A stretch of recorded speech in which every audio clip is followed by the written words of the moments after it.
Bronze back tree snake, वृक्कसर्प म्हणतात याला मराठीमध्ये.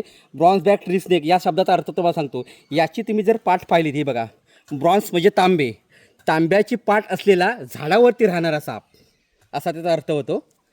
आणि बघा रागवल्यानंतर हा मानेपासून काही भाग हा तपकेरी करतो. हा बिनविषारी सर्प आहे आणि हा ग्रुपनी राहणारा साप आहे. मी याला रिलीज करतो आहे. हे पाण्याच्या खरं म्हणजे हा झाडावरती राहणारा साप आहे, परंतु मी या गरमीचे दिवस आहेत म्हणून पाण्यामध्ये रिलीज करणार आहे. हा पहा किती सुंदर साप आहे ना.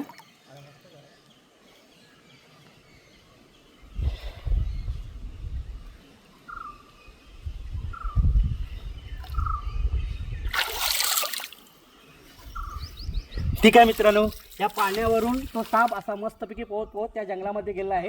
आणि माझी व्हिडिओ आवडले असेल, माझी व्हिडिओ लाईक शेअर सबस्क्राईब करायला मात्र विसरू नका. धन्यवाद मित्रांनो.